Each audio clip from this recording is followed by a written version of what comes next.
Heureux de vous accueillir si nombreux ce soir pour cette conférence qui porte sur l'astrologie.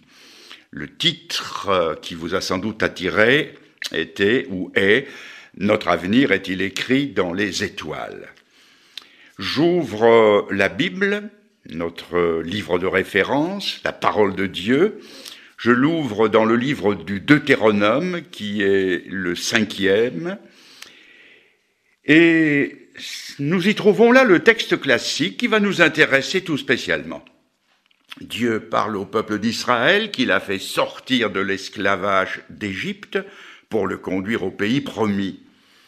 Remarquez qu'aujourd'hui encore, il appelle des hommes et des femmes, il les sauve en les arrachant, non pas à l'Égypte, mais à l'esclavage du péché, et il les conduit vers cette autre terre promise qu'est son royaume céleste. Mais dans cette marche vers le royaume, il y a des choses à apprendre, à conquérir, à délaisser, à maîtriser. Et dans ce chapitre 18 et au verset 9, je lis que « Lorsque tu seras entré dans le pays que l'Éternel ton Dieu te donne, tu n'apprendras pas à imiter les abominations de ces nations-là. Qu'on ne trouve chez toi personne qui fasse passer son fils ou sa fille par le feu, personne qui exerce le métier de devin, d'astrologue, d'augure, de magicien, d'enchanteur, personne qui consulte ceux qui évoquent les esprits ou disent la bonne aventure, personne qui interroge les morts. Car quiconque fait ces choses est en abomination à l'Éternel. Et c'est à cause de ces abominations que l'Éternel, ton Dieu, va chasser ces nations devant toi. Tu seras, toi, entièrement à l'Éternel, ton Dieu. Car ces nations que tu chasseras écoutent les astrologues et les devins. Mais à toi, l'Éternel, ton Dieu, ne te le permet pas. Il serait peut-être bon, avant d'entrer dans le vif du sujet, de s'arrêter brièvement sur quelques-uns des termes que nous venons de rencontrer dans ce texte de base. Il faudrait aussi dire que le texte que nous venons de lire est si clair que l'on pourrait se dire au revoir. Que dire de plus qu'expliquer que nous n'aurions pas compris? Mais nous allons quand même voir ces propositions au fur et à mesure qu'elles nous sont présentées. Tout d'abord, je trouve le mot « augure ». Les augures peuvent revêtir des formes anodines au point qu'il est parfois difficile de les reconnaître, comme par exemple estimer que de la pluie par un jour de noces, c'est un signe de fortune. Des ciseaux qui se plantent en tombant, c'est le signe d'une visite. Un chat noir croisé sur la route serait signe de malheur. Ou encore, araignée du soir, espoir. Briser un miroir, signe de malheur. Prêter un sens à ces choses, c'est déjà se mettre sous le jugement divin, car Dieu a ces choses en horreur. Après les augures, nous trouvons les enchantements. Les enchantements, ce sont des charmes, des gris-gris, talismans, amulettes, des actes faits pour conjurer ou jeter un sort, pour appeler la santé ou le bonheur, comme par exemple des objets mis sous l'oreiller, même une Bible, pour garder le petit de la rougeole ou de la coqueluche. Un fer à cheval accroché au mur pour porte-bonheur. Un vœu fait au passage d'une étoile filante. Ou bien croiser les doigts ou toucher du bois lorsqu'on a dit quelque chose d'important. Revenir sur ses pas quand on a trébuché. Écrire des lettres, entre guillemets, des chaînes de prière, persuadé qu'arrêter la chaîne porte malheur. Craindre d'ouvrir un parapluie dans la maison, ou de mettre un lit avec les pieds vers la porte.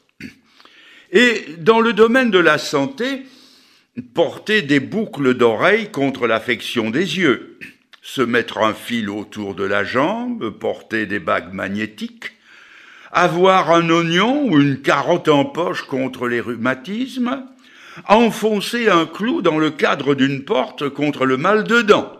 Vous souriez.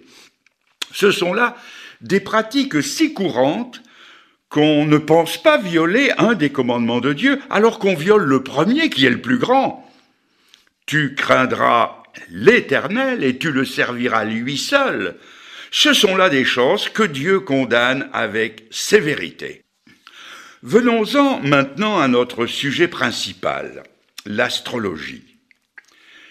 Dès les temps les plus reculés, l'homme a toujours été préoccupé par les mystères qui l'entouraient, et il a instinctivement levé les yeux vers le ciel. La voûte percée de 1000 points scintillants l'attirait, l'intriguait. C'est ainsi, tout simplement en levant les yeux, qu'a débuté l'astrologie. Il n'y a aucune comparaison possible entre ce qu'elle était et ce qu'elle est devenue.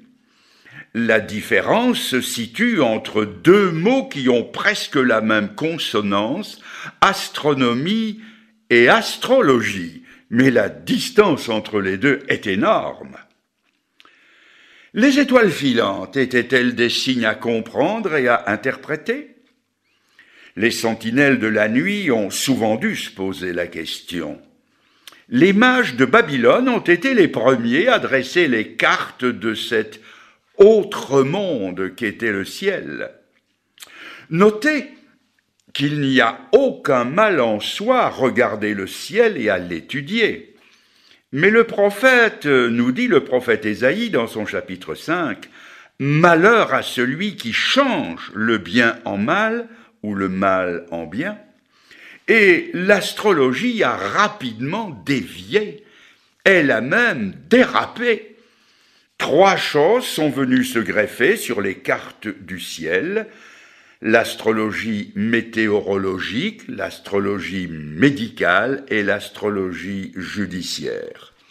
Je passe très rapidement sur les 2 premières. D'abord, l'astrologie météorologique.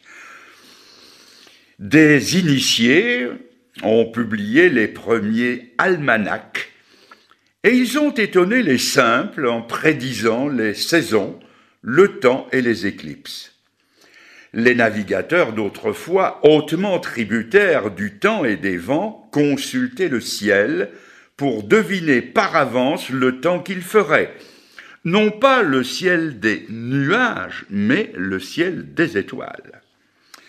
Deuxièmement, aussi rapidement, l'astrologie médicale.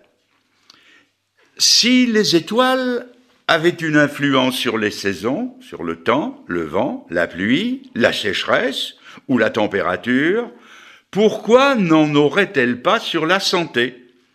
C'est ainsi que des charlatans avisés manipulèrent leurs connaissances en les mêlant aux secrets insondables du scintillement des étoiles.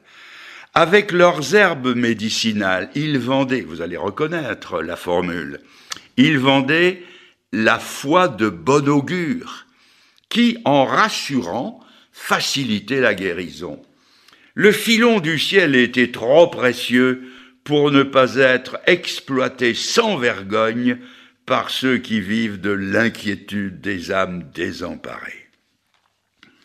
Et troisièmement, nous arrivons à l'astrologie judiciaire, appelée telle, celle qui nous intéresse plus particulièrement. C'est celle qui apprécie les chances, que je mets entre guillemets. Cette astrologie prétend expliquer et orienter la vie des gens d'après le mouvement des étoiles. C'est ainsi qu'on a découpé le ciel visible en 12 portions. Mais, première faille de taille dans la chance, toutes les étoiles de l'hémisphère austral furent oubliées. Elle n'existe nulle part dans les cartes astrologiques. Et pourtant, elles sont là, au-dessus de la tête des Australiens, des Sud-Africains et des Sud-Américains, qui n'ont pas du tout le même ciel que le nôtre. On découpa donc le ciel visible en 12 portions, et on y introduisit le Soleil, la Lune et 5 planètes au lieu des 8 qui existent. C'est ainsi qu'ont été créés les signes symboliques dits du zodiaque. Comment ont-ils été imaginés? En enfermant des groupes d'étoiles dans des dessins figuratifs purement imaginaires. Alors je répète, en enfermant des groupes d'étoiles dans des dessins figuratifs purement imaginaires. Telle est l'origine babylonienne et païenne du zodiaque, que le soleil semble parcourir en un an, mais qu'en réalité, il ne parcourt pas. L'astrologie, est-ce que c'est sérieux? C'est la première question qui se pose. Le café que je bois le matin peut être sérieusement bon ou mauvais. Mais que mon avenir soit écrit dans le marc de café, ça, ce n'est pas sérieux. Les cartes astrologiques primitives sont peut-être de la belle ouvrage, comme on dit, je veux bien. Mais que ma destinée y soit écrite, ça, ce n'est pas sérieux. Du reste, tout le système astrologique du ciel est scientifiquement faux. Rien n'est demeuré fixe dans l'immense mécanique céleste, tout a évolué, plus rien n'est semblable à la carte astrologique initiale, cependant elle est toujours employée par les astrologues modernes. Un enfant de 7 ans sait aujourd'hui que le soleil ne tourne pas autour de la Terre, mais bien l'inverse. L'astrologie travaille imperturbablement sur la notion du soleil qui tourne autour de la Terre. Et puis, le ciel n'est pas plat comme le supposaient les astrologues qui ont établi la carte divinatoire du ciel. Les astres qui se croisent, pour employer leur jargon, sont en réalité à des distances inimaginables les uns des autres. Contrairement aux affirmations de l'astrologie, les astres stationnaires ou rétrogrades n'existent pas. En plus, les 3 planètes, Uranus, Neptune et Pluton, ne figurent pas sur la carte astrologique. Et c'est à l'astrologie qu'on se fie pour guider sa vie. Et puis, qui a décidé que telle ou telle conjonction d'étoiles était favorable ou défavorable? Comment peut-on accepter que des jumeaux nés sous la même étoile, à la même heure, comme Ésaü et Jacob, ont cependant des destinations diamétralement opposées?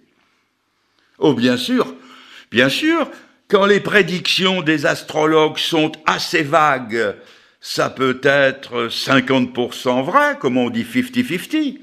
Si ce n'est pas blanc, c'est noir. Si ce n'est pas une fille, c'est un garçon, 1 fois sur 2. Mais quand les prédictions deviennent plus précises, quelle déconvenue! C'est ainsi que les astrologues arabes, juifs et chrétiens du Moyen-Âge s'accordèrent pour prédire la fin du monde pour le mois de septembre de l'an 1185. Et nous sommes tous là. Les astrologues les plus sérieux ont prédit un déluge universel pour le mois de février 1524. Je répète, 1524. Le docteur Auriol de Toulouse se construisit un bateau, une arche pour sauver sa famille. Mais pas une goutte d'eau ne tomba sur Toulouse, bien que Saturne, Mars et Jupiter étaient en conjonction sous le signe du Poisson. Alors qu'en 1939, le bruit des bottes se faisait entendre en Europe, les astrologues anglais prédisaient qu'il n'y aurait pas la guerre. Plus récemment, les astrologues américains ont annoncé qu'en 1969, la Californie serait sous les eaux de la mer. Il est intéressant de constater que les horoscopes, publiés par différents journaux, s'accordent tous sur un point, c'est de ne pas être d'accord entre eux. J'ai gardé un petit dessin humoristique qui dit « Si les astrologues étaient si forts qu'on le dit, ils devraient logiquement prédire aussi toutes leurs erreurs de prévision, ce que, évidemment, ils ne font pas. » Les astrologues prétendent connaître tellement de choses et dire par avance tellement d'autres choses, mais aucun d'eux n'a prévu cette année exceptionnelle qui a vu l'effondrement du mur de Berlin et du régime soviétique. Ces voyants par étoiles interposées n'ont pas vu que, pour sa traversée inaugurale de ce mois d'avril 1912, l'insubmersible Titanic serait au fond de l'océan Atlantique. Le ciel astrologique n'a révélé à aucun d'eux la date du 11 septembre 2001 et l'attentat terroriste contre les 2 tours du World Trade Center à New York. Si l'astrologie avait quelque chose de sérieux, ne pensez-vous pas que les astrologues avisés se seraient tous enrichis en gagnant aux courses, à la loterie, au sport toto ou à la bourse? Mais ils ne peuvent s'enrichir que sur le compte des crédules qui vont les consulter. Alors certains prétendent que c'est un divertissement. Ils disent cela pour s'excuser de le lire chaque jour. Mais est-ce que ce n'est qu'un divertissement? En aucun cas, car il s'y cache des choses plus profondes. Tenez, par exemple, si je vous posais la question, pourriez-vous me citer par cœur le nom des 12 tribus d'Israël? Je suppose que vous seriez assez emprunté. Deuxième question. Pourriez-vous, sans vous tromper, citer dans l'ordre les 12 petits prophètes de l'Ancien Testament? Je continue. Si je demandais à d'authentiques chrétiens qui, comme moi, lisent la Bible chaque jour, pouvez-vous me citer le nom des 12 apôtres du Seigneur? Je suis persuadé que, comme moi, ça les embarrasserait un peu. Et pourtant, je suis tous les jours dans la Bible. Je l'aime et je l'étudie. C'est à dessein que j'emploie le chiffre 12, parce qu'il y a les 12 signes du zodiaque. Des gens prétendent que, pour eux, ce n'est qu'un petit divertissement. Et pourtant, ces 12 signes du zodiaque, ils les connaissent par cœur. S'ils vous demandent votre date de naissance, ils vous donnent immédiatement le signe qui correspond. J'ai même vu un jour un jeu télévisé. C'était une sorte de chaise musicale où on retire une chaise quand quelqu'un se trompe. Ce jeu portait sur les signes du zodiaque. Et quand on est arrivé à la fin des questions, aucun ne s'était trompé. Si donc on ne se trompe pas dans ces choses, c'est que le cœur est pris et qu'on y est tout entier. L'astrologie est une chose dangereuse. Comme tout système basé sur le mensonge, elle est d'origine satanique, Satan étant le père du mensonge. C'est une vieille maladie spirituelle, parmi les plus anciennes qui ait affligé l'humanité. Elle est dangereuse parce que dans l'astrologie, l'individu est le centre d'attention. Le sujet de prédilection de chacun, c'est soi-même. Ce que veut le lecteur de l'horoscope, c'est qu'on m'annonce mon horoscope à propos de ma vie, de ma santé, de mes sentiments, de mon avenir, de mon travail. C'est là le centre terriblement égocentrique de l'astrologie. Et elle est dangereuse parce qu'elle crée une vue fataliste de l'esprit. Elle sape la liberté de choix et par voie de conséquence, la liberté de conscience. L'esprit de décision est mutilé par ce déterminisme païen. Celui qui y a recours est programmé par les étoiles, autrement dit, il est astrocommandé. Voici un exemple extrême, mais vrai, que produit la dépendance astrologique. Une riche étrangère de la meilleure société est venue à Genève pour accoucher. Tout s'annonçait bien, mais la future mère devenait de plus en plus anxieuse. Que se passait-il? On a appris qu'elle avait été consulter un grand astrologue italien qui lui avait dit que pour que son enfant naisse sous la meilleure étoile possible, il devait naître un certain dimanche matin à 10 heures. Et comme la date s'approchait et que l'accouchement ne se précisait pas, elle a exigé de le provoquer par une césarienne. Et ce dimanche à 10 heures du matin est né un superbe garçon, sous la meilleure étoile. Seulement, sans explication possible, 4 heures après, l'enfant était mort. Et c'est pour qu'il naisse sous la meilleure étoile possible que sa maman l'a fait naître ce matin-là à 10 heures. Triste exemple d'aliénation diabolique qui nous conduit à affirmer que véritablement l'astrologie est satanique. Cela remonte très loin, au début de l'humanité, dans la jeunesse, quand nos premiers parents ont été tentés. Souvenez-vous de cette phrase qui leur a été suggérée. « Vous serez alors comme des dieux ». C'est le même langage. C'est se passer de Dieu pour avoir accès à la connaissance. Ainsi, l'homme croit être le maître de son temps et de son destin. Il régit tout. Il n'y a plus de place pour Dieu.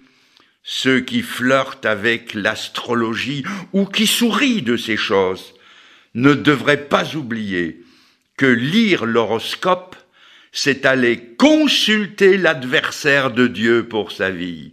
C'est la parole de l'adversaire contre la parole de Dieu. Quelqu'un pensera que j'ai employé des mots extrêmes, diaboliques, sataniques. Mais en quoi l'astrologie aurait-elle ce caractère? Eh bien, ceux qui y ont recours se placent sans le savoir sous l'autorité de ce que l'Épître aux Éphésiens appelle sous la puissance du prince de la puissance de l'air.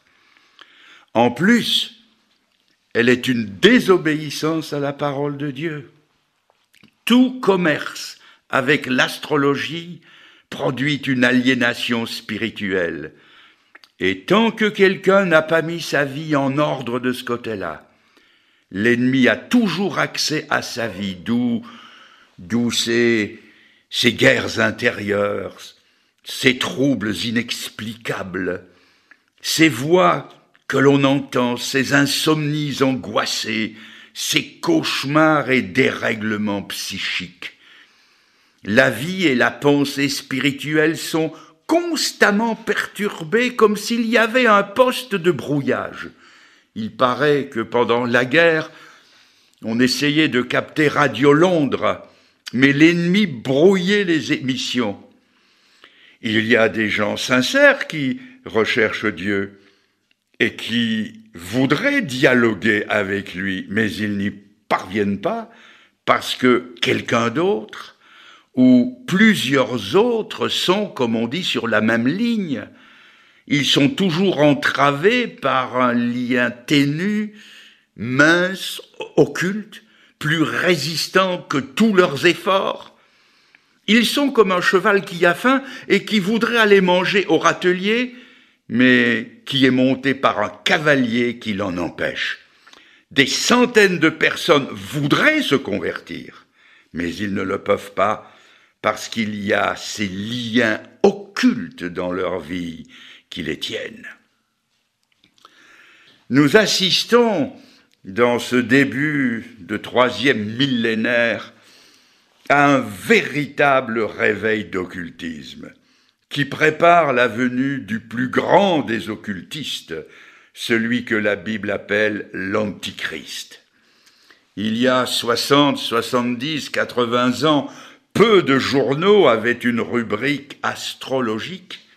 Aujourd'hui, plus aucun journal, plus aucune revue ne se prive de publier cette rubrique-là. Or, l'histoire nous a appris que chaque fois que l'homme s'est massivement détourné de la parole de Dieu, il est entré dans des périodes de décadence et il s'est attaché, comme le dira l'apôtre Paul, dans 1 Timothée 4, à des doctrines de démons.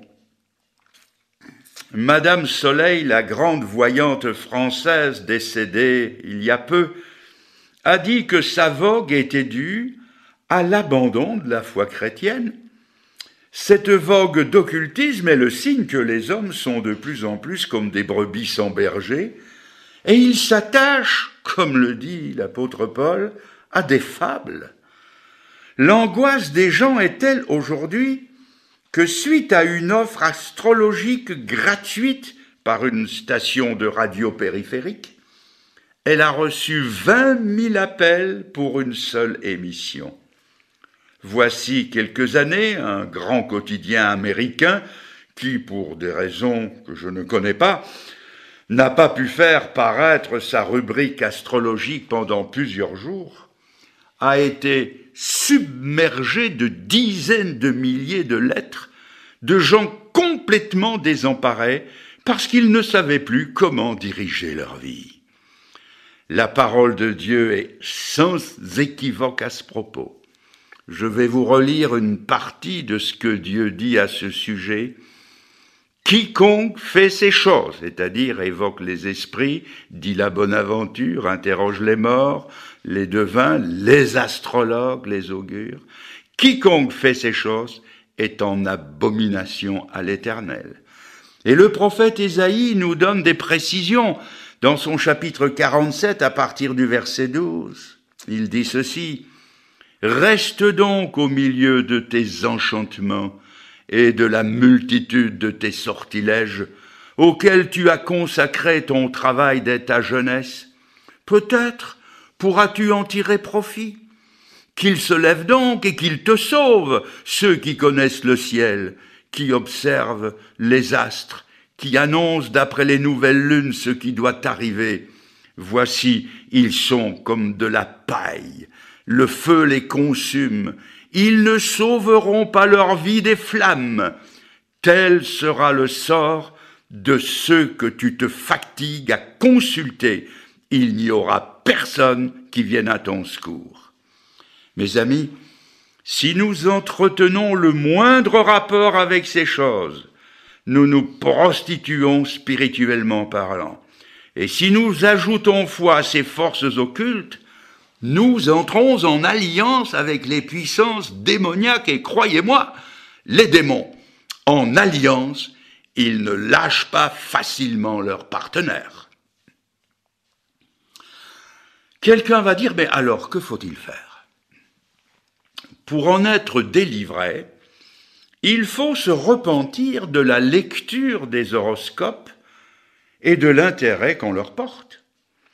Il faut s'en repentir comme on se repentirait de tout autre péché, comme on se repentirait d'un esprit de mensonge et de fabulation, comme on se repentirait de vol ou de blasphème, de langage déplacé, de convoitise, d'immoralité ou de tout ce qui est contraire à la volonté de Dieu. Il faut s'en repentir. Il faut l'appeler par son nom et renoncer personnellement et ouvertement à tous ces liens d'occultisme. Il faut aussi se séparer de tout ustensile qui s'y rapporte, Livres de magie, pendules, bagues magnétiques, formules, bijoux occultes, de tous les liens visibles qui sont le support de l'occultisme. Et comme l'a dit un spécialiste, il faudra parfois même confesser un lien d'hérédité et se séparer des pratiques qui se font dans la famille. Il faut s'en séparer et en appeler au secours de celui qui délivre, le Seigneur Jésus-Christ. Et pour finir, ce qui est important, après tout, ce n'est pas de savoir si on est né sous tel ou tel signe, mais ce qui compte, c'est d'être, et je souligne, né de nouveau, selon les paroles mêmes du Seigneur, dans l'évangile de Jean au chapitre 3, où s'adressant à Nicodème, il lui a dit « Il te faut naître de nouveau ». Et puis, Dieu n'a jamais délégué ses pouvoirs aux étoiles. Il a délégué ses pouvoirs à Jésus-Christ qui a dit « Tout pouvoir m'a été donné dans le ciel et sur la terre ». Jésus-Christ est appelé dans la Bible l'étoile du matin, Apocalypse 22. Il est le soleil de justice, Malachie chapitre 4. Jésus-Christ est le point final à toute tentation astrologique. Jésus-Christ seul est la lumière et la vie. C'est à lui qu'il faut aller. C'est à la Bible qu'il vous faut venir. Nous ne nous fourvoierons jamais tant que nous serrerons la parole de Dieu dans notre cœur. Dans le psaume 31 et au verset 16, il y a un beau verset qui dit ceci, et je vais me permettre de le dire 2 fois. « Mes destinées sont dans ta main. Mes destinées sont dans ta main, et pas ailleurs, et en tout cas pas dans les étoiles. » J'aimerais maintenant, juste avant de finir, vous dire ceci. Jamais, vous entendez? Jamais. Jamais les étoiles de l'horoscope ne vous raconteront la plus belle histoire du monde qui est révélée dans les évangiles. Jamais les étoiles ne vous parleront de l'étoile de Noël. Jamais les étoiles ne vous parleront de vos péchés, ni du besoin de vous repentir. Jamais elles ne vous parleront de la grâce de Dieu pour le pécheur. Jamais les étoiles ne vous diront comment vous pouvez être sauvés. Jamais elles ne vous dévoileront quoi que ce soit sur l'au-delà. Jamais les étoiles ne vous diront qu'il y a un enfer à éviter et un paradis à saisir. Jamais les étoiles ne vous parleront de l'espérance ni de l'assurance de la vie éternelle. Jamais elles ne vous conduiront au crucifié du calvaire. Jamais elles ne vous diront que le sang de Jésus-Christ nous purifie de tout péché. Jamais les étoiles ne vous diront qu'il est vivant aujourd'hui et qu'il va revenir bientôt. Jamais, jamais, jamais. Seule la parole de Dieu nous le révèle. Mes amis, il n'y a qu'une vérité. Il n'y a qu'une vie. Et c'est Jésus-Christ qui le dit, « Je suis le chemin, la vérité et la vie ». Il a regardé ses contemporains dans le blanc des yeux et il leur a dit « Celui qui m'a vu a vu le Père ». Cela, les étoiles, l'horoscope, l'occultisme, jamais ne vous le feront connaître. La Bible nous dit qu'en Jésus seul sont cachés les trésors de la sagesse et de la science.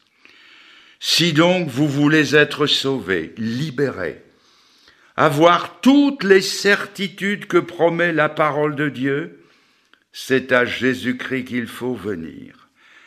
L'apôtre Pierre l'avait bien compris.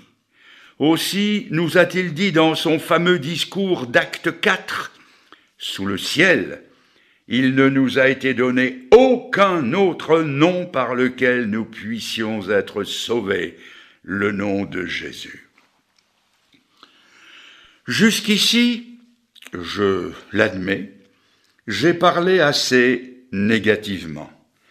Parce que la Bible est négative de A jusqu'à Z quand elle parle du péché. Et l'occultisme est une forme du péché tellement négative que Dieu ne pouvait que se prononcer contre dès le début. Mais il nous fait entendre une autre voix entièrement positive, celle-là, celle de son propre Fils. Et cette voix qui ne vient pas des étoiles, mais de sa propre bouche, dit qu'il peut entrer dans notre vie. Il peut, lui, Jésus, entrer dans votre cœur. Combien de fois n'ai-je pas dit à mes auditeurs, ne me demandez pas de vous expliquer comment cette irruption divine dans une vie peut se faire.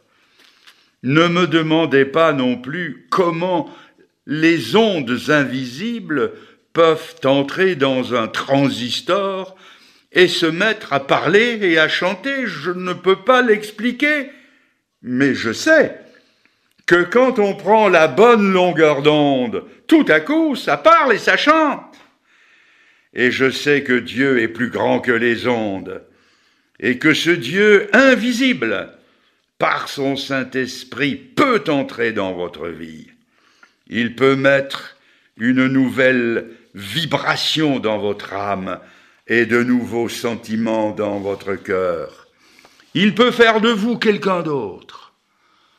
Vous n'aurez plus jamais à être guidé par les propos menteurs des hommes ou des étoiles, mais comme il l'a promis, il vous conduira dans toute la vérité.